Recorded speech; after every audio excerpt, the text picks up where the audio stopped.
ধন সম্পদের এত মোহ ছিল, সে ভেবেছিল তার সম্পদ তাকে চির অমর করে রাখবে। আল্লাহ তাকে সময় দিয়েছিলেন, বারবার সতর্ক করেছিলেন, কিন্তু একদিন আল্লাহ তাকে তার প্রাসাদ, তার সম্পদসহ মাটির নিচে গিলে ফেললেন চিরতরে। এটাই কারুনের পরিণতি।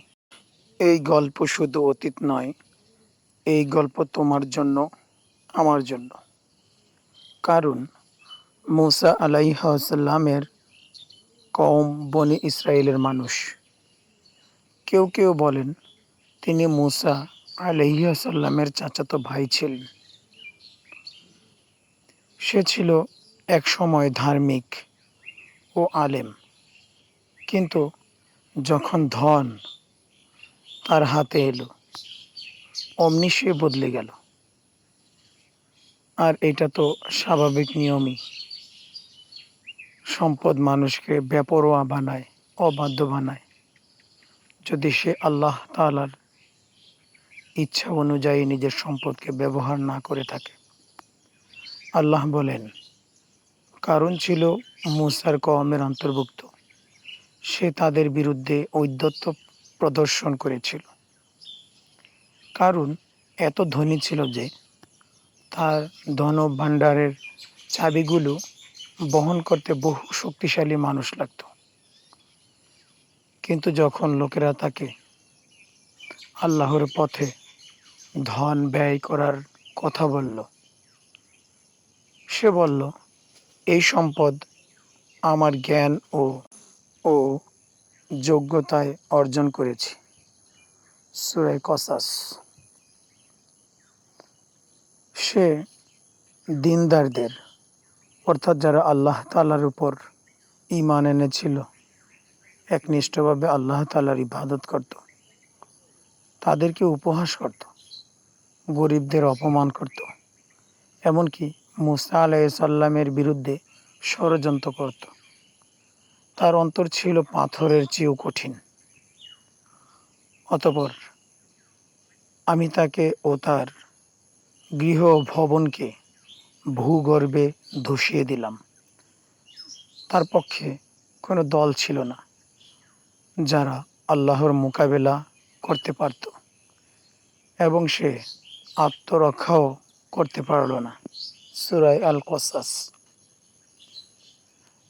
যারা এতদিন কারুনকে দেখে হিংসা করত, তারা আজ কাঁদছে। তারা বলছে, আল্লাহ আমাদের উপর করুণা না করলে আমরাও আজ তার মতো হয়ে যেতাম। সূরা কসাস। অর্থাৎ অন্যের সম্পদ দেখে হিংসা করতে নেই। মহান আল্লাহ তাআলা আমাদেরকে যা দান করেছেন তার উপর সন্তুষ্ট থাকা। এই কাহিনী কি শুধু ইতিহাস? না, এটা এক জীবন্ত সতর্কবার্তা। অহংকার ধ্বংস ডেকে আনে। ধন আল্লাহর পরীক্ষা, ঈমান নয়। কৃতজ্ঞতা না থাকলে ধনই হতে পারে ধ্বংসের কারণ। যারা আল্লাহকে ভুলে যায়, আল্লাহ তাদের এমনভাবে শিক্ষা দেন যা চোখে জল এনে দেয়। আপনি কি কারুনের মতো ধন সম্পদ নিয়ে অহংকার করেন? আপনি কি ভাবেন আপনার টাকা, পদ, শক্তি আপনাকে কিছু করবে? আল্লাহ বলেন, আল্লাহ অহংকারকারীদের ভালোবাসেন না। সূরা নাহল। আমাদের পদ, আমাদের শারীরিক সৌন্দর্য, দেহের শক্তি, টাকা পয়সা, সম্পদ চিরস্থায়ী না, কিন্তু উত্তম আখলাক, আল্লাহ তাআলার উপর ঈমান, ভালো আমল, এগুলো চিরস্থায়ী হয়ে থাকবে। আল্লাহর ভালোবাসা আপনার জন্য কতটুকু জরুরি জানেন? একটা নিঃশ্বাস আল্লাহর হুকুমে বের হয়ে থাকে। একটি কথা বলেন আল্লাহর হুকুমে হয়ে থাকে। আলো ও বাতাস, তাও আল্লাহর হুকুমে। জীবনে প্রতিটি মুহূর্তে আল্লাহ তাআলার দয়া, অনুগ্রহ আর করুণার সাগরে ডুবে আছি আমরা।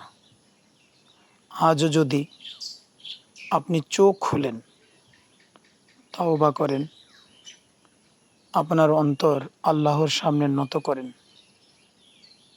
তবে আপনি কারুনের মতো নিঃশেষ হবেন না। আল্লাহ আপনাকে হেফাজত করবেন, কারণ আপনি হবেন মুত্তাকি। তাছাড়া আল্লাহ তাআলার হুকুম অমান্য করে শয়তান হয়েছিল অভিশপ্ত। শয়তান আল্লাহ তাআলার কাছে ক্ষমা চায়নি। পক্ষান্তরে হযরত আদম আলাইহিস সালাম যখন আল্লাহ তাআলার হুকুমের একটু পদস্খলন হয়ে গেল, একটু ভুল হয়ে গেল, তখন তিনি আল্লাহর কাছে ক্ষমা চাইলেন এবং আল্লাহ তাআলার এক নিষ্ঠুর বান্দাতে পরিণত হলেন।